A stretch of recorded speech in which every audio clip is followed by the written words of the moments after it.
Assalamualaikum warahmatullahi wabarakatuh. Bertemu lagi dengan saya Andrian Suherman di akun Andri Herman Channel.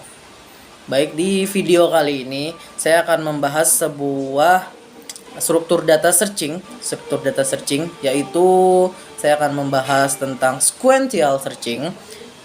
Di sini di video kali ini, yang pertama saya akan membahas tentang pengertian dan definisi dari sequential searching itu sendiri. Yang kedua adalah ilustrasi dari sequential searching itu sendiri. Dan yang ketiga, saya akan membuat step by step pembuatan struktur data sequential searching dalam bahasa pemrograman C++. Dan yang keempat, saya akan membuat implementasi pada pemrograman sequential searching yang saya buat. Ya, mungkin sebelum lanjut ke videonya, jangan lupa untuk like, comment, and subscribe video ini agar akun ini bisa terus berkembang dan bisa terus membagikan ilmu-ilmu yang bermanfaat kepada teman-teman sekalian. Di sini saya akan menjelaskan tentang pengertian dari searching struktur, yang dimana saya di sini menggunakan sequential searching pada program kali ini. Lalu saya di sini akan menjelaskan tentang pengertiannya.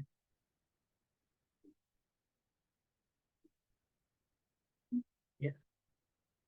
Sequential searching disebut juga pencarian beruntun. Sequential search membandingkan setiap elemen array satu persatu, mulai dari elemen pertama sampai elemen yang dicari ditemukan atau seluruh elemen sudah diperiksa. Itu sedikit merupakan pengertian dari sequential searching. Lalu saya lanjut ke ilustrasi dari penggunaan sequential searching. Ya, berikut adalah ilustrasi dari penggunaan sequential searching, yang dimana kita di sini memiliki 8 data ya, yaitu dari angka 9, 1, 5, 2, 7, 6, 11, 3. Karena di sini kita menggunakan konsep array, maka kita memulai dari indeks angka 0. Kita memiliki 8 data, jadi indeksnya itu ada 7. Dari soal ini kita disuruh mencari angka 7. Angka ke-7 itu ada pada indeks keberapa sih? Gitu. Ilustrasinya. Ada pada indeks keberapa? Di indeks yang ke-0 ada 9, indeks pertama ada 1, indeks kedua ada 5, indeks ketiga ada 2, dan indeks keempat ada 7, dan indeks kelima ada 6, dan indeks ke-6 ada 11, dan indeks ke-7 ada data 3. Sini kan kita mencari angka 7. Nah, sudah jelas ya. Jadi indeks ke-7 itu berada pada data ke-7 itu maksudnya berada pada indeks yang ke-4. Itu merupakan gambaran sedikit tentang ilustrasi pada sequential searching. Mari kita lanjutkan untuk video step.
Sini saya akan memberikan penjelasan dari program yang saya buat tadi. Di sini sebenarnya sequential searching ini merupakan program yang struktur data yang sangat mudah, yang sangat sederhana ya. Sequential searching ini dapat kita gunakan dalam kehidupan kita sehari-hari. Misalnya kita mencari dalam suatu sistem nih, sistem di dalam Shopee kayak gitu, sistem pencarian. Kita mau mencari headphones misalnya, headphones alat mendengar gitu. Jadi kan kita tinggal mengetik aja tuh headphones lalu keluar dalam sistemnya itu. Nah, seperti itu sih penggunaan dalam sequential search. Namun ada satu yang nggak bisa diinin dari sequential search, yaitu untuk pencarian jodoh. Pencarian jodoh itu nggak mungkin bisa kita cari dengan struktur data sequential search. Ya, di sini adalah program saya. Di sini ada prodi saya dan di sini ada landing saya. Lalu di sini kita menggunakan header yaitu include iStream, include conio.h, using name as std headernya, dan integer nilainya kita batas datanya itu 15 ya, variabel nilainya kita batasi untuk nilainya itu 15, lalu int posisinya integer posisinya 15, lalu di sini ada inti n bilangan banyak sama dengan 0. Nah, nanti saya akan menjelaskan kenapa datanya itu sama dengan 0. Lalu di sini ada boolean ketemu. Boolean ketemu ini untuk menjelaskan false dan true-nya. Apakah nanti dari data yang kita cari bakal ketemu atau enggak. Lalu kita lanjut di sini ada penginputan data. Penginputan data. Ini ada siot, masukkan banyaknya bilangan. Di sini masuk siot, masukkan banyaknya bilangan, menampilkan dari data penginputan data yang bakal kita buat nanti bilangannya kita masukkan ke berapa, misalnya kita masukkan bilangannya itu adalah 4, maka dia dan menginginkan 4 ya. Lalu di sini sin menampilkan nilai short handle untuk menutup. Nah, kita lanjut ke pembacaan elemen array. Bacaan elemen array. Di sini saya menggunakan tipe for perulangan. Di sini i sama dengan 0, lalu i kurang dari n, lalu i plus plus. Sini saya akan menjelaskan ya, kenapa i sama dengan 0, kenapa kita tidak memulai indeks itu dengan 1, karena di sini saya menggunakan konsep array, di mana pada array itu setiap awalan itu dimulai dari 0. Misalnya kita di sini kan ada bilangan nih. Bilangan kita punya 4 bilangan, Jadi dimulai dari 0, yaitu indeks 0, 1, 2, dan 3. Untuk ini kan indeksnya di sini nilainya. Lalu dia akan bertambah di plus plus. Lalu kita akan menampilkan siot, masukkan elemen data ke indeksnya. Di sini untuk pembacaan elemen array, menampilkan nilai dari integer yang berapa. Kita lanjut ke mencetak elemen array. Di sini ada siot atau deret bilangan for i 0, i kurang dari n, dan i plus plus. Sama seperti pembacaan elemen tadi, array yang pertama ya.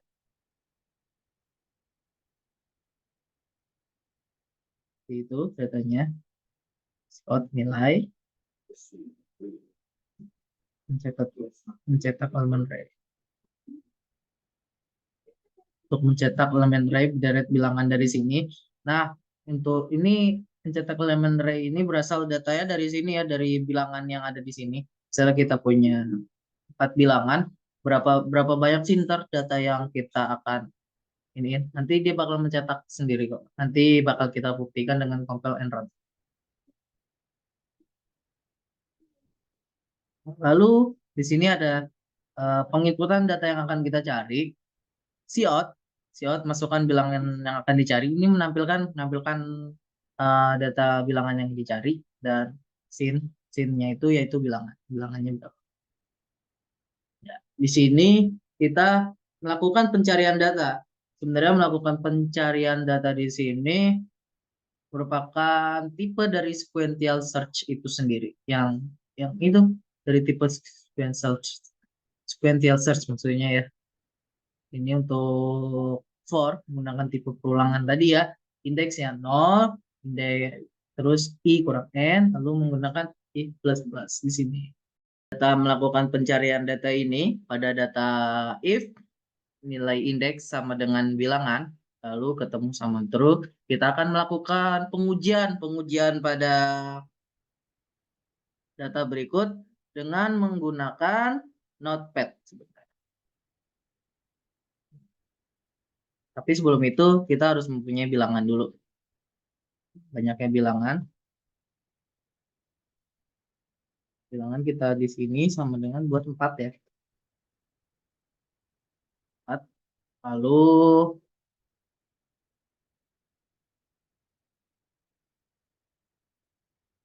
sini saya akan menjelaskan banyaknya bilangan itu termasuk ke dalam program penginputan data.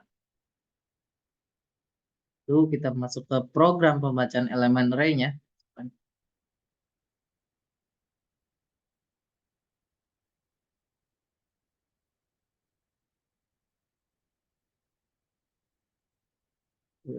Nah, saya jelaskan kembali karena kita menggunakan konsep array yang mana awalannya itu dimulai dari 0, bukan dari 1. Jadi untuk misalnya bilangannya 4 tetap indeksnya itu ada 3 karena awalan array itu dimulai dari angka 0. Masukkan elemen ke 1, saya masukkan misalnya di sini 17.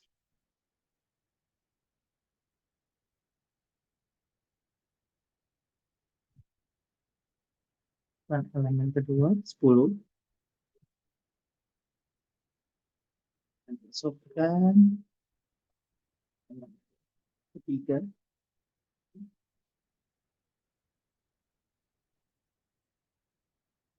8. Di sini untuk pembacaan elemen array-nya telah kita buat datanya. Lalu pada konsep ini penginputan data yang akan kita cari, masukkan bilangan yang akan kita cari. Pencarian data. Karena saya ingin mencari data 8. Lalu di sini kan melakukan pencarian data ya. Menggunakan data for. Tadi indeks 0, i, n, i++. Lalu kita menggunakan if, nilai indeks sama dengan bilangan. Lalu kita mencoba program data if ini. Kita implementasiin seperti ini. Pengujian ya. Kita mencari angka 8. Elemen ke 0, apakah sama dengan 21? Maksudnya elemen ke 0 sama dengan 8. Ya, kita melakukan pengujian. Maksudnya elemen ke 0 apakah sama dengan 8? Kita lihat di sini, elemen ke 0 itu 21. Apakah dia sama dengan 8? Berarti tidak. Jawab di sini tidak. Lalu elemen 1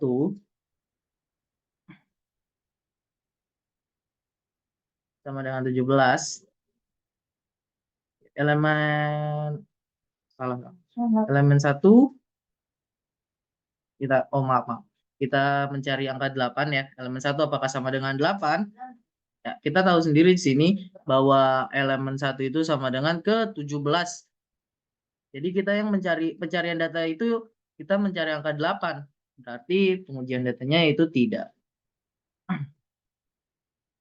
Lalu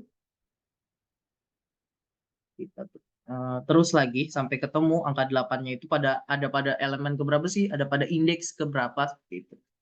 Elemen 2 sama dengan 8. Ya, di sini elemen kedua kita tahu ya, pada penginputan data kita elemen kedua itu sama dengan 10. Jadi kita mencari angka 8 ya. Jadi di sini jawabannya tidak. Lalu yang terakhir, elemen 3 sama dengan 8. Ya, di sini elemen 3 apakah sama dengan 8? Ya, karena kita melakukan penginputannya 8, kita mencari angka 8, berarti jawabannya iya. Nah, di sini seperti itu. Seperti itu konsep dari pencarian data, pencarian nilainya. Lalu kita lanjut posisi. Di sini posisi banyak I sama dengan indeks. Untuk menampilkan ya, dari data yang telah kita cari, nanti itu dia ada pada posisi keberapa seperti itu. Lalu banyak plus-plus di sini. Misalnya dari data itu ada dua data. Kita untuk sama juga sih. Misalnya di situ dia akan menampilkan menampilkan apakah datanya itu ada dua atau cuma satu seperti itu. Di sini ada if ketemu, lalu di sini cout bilangan untuk menampilkan bilangan, lalu ditemukan sebanyak juga untuk menampilkan sebanyak berapa sih kita menemukan bilangan tadi. Lalu cout pada posisi ke untuk menampilkan pada posisi keberapa. Nah, melakukan tipe perulangan sama seperti yang tadi kita jelaskan. For I kurang banyak, lalu I plus plus cout posisi. Nah, di sini jika datanya nggak ketemu, akan menampilkan bilangan data itu tidak ditemukan. Seperti itu.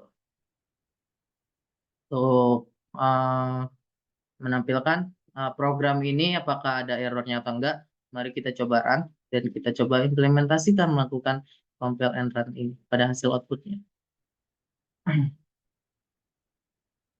Nah, seperti ini hasil output dari sequential search. Masukkan banyaknya bilangan. Karena untuk banyaknya bilangan, banyaknya variabel, saya udah memastikan itu batasnya itu kita masukkan sampai 15. Kalau lebih dari 15 itu udah nggak bisa. Jadi saya di sini masukkan banyaknya bilangannya itu 4 saja lah. 4. Elemen ke 0, masukkan 6. Elemen ke 1, 8. Elemen kedua, 9. Dan elemen ketiga, 7. Di sini dia menampilkan ya, elemen ke data. Elemen data ini adalah pembacaan elemen array-nya. Lalu deret bilangan ini seperti tadi yang kita buat ya untuk mencetak elemen array-nya. Seperti itu. Lalu dia akan keluar tuh data-datanya tuh 6897. Kita mencari data dari data berikut. Kita cari, misalnya saya ingin mencari data 9. Saya ingin tahu dia pada indeks keberapa dan pada posisi keberapa dan banyaknya itu berapa. Enter. Nah, udah ketahuan tuh bilangan 9 ditemukan sebanyak 1 kali.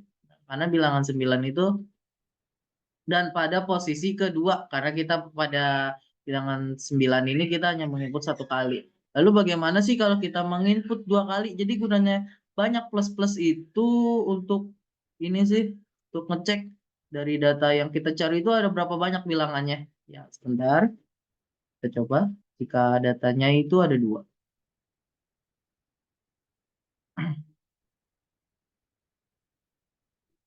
Lihat saja. 9, 8, 7, 9. Kita masukkan bilangan yang dicari. Bilangan datanya yang ada 2 itu 9 ya. 9. Bilangan 9 ditemukan sebanyak 2. Dan pada posisi ke 0 dan 3. Di sini jelas. 0, elemen ke 0, 9. Dan elemen ketiga sampai dengan 9. Lalu bagaimana kalau kita ingin mencari data yang kita udah tidak ditemukan di situ dia menghasilkan output seperti apa. Ya, kita coba sama yang lain, tiga saja.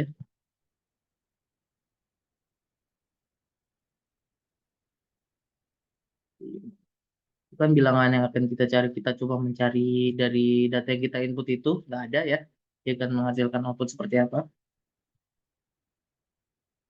Nah, di sini. Kalau nggak ada dari data yang telah kita input tadi, maka dia akan eh, memberi perintah atau menghasilkan output bilangan 4 tidak ditemukan. Jadi pada seperti itu, tidak ditemukan pada bilangan keempat. Ya. Pak, mungkin cukup sekian implementasi saya mengenai Squintial Search pada video kali ini. Semoga video ini dapat bermanfaat bagi kawan-kawan dan teman-teman yang menonton ini. Saya masih banyak belajar tentunya dalam video ini. Mohon maaf jika ada kesalahan kata atau kesalahan penyebutan. Saya mau saya masih mempelajari tentang program data struktur dan sistem-sistem programming. Saya berharap mendapat bimbingan-bimbingan dari para penonton yang telah menonton video ini. Ya, kurang lebihnya saya mohon maaf. Assalamualaikum warahmatullahi wabarakatuh.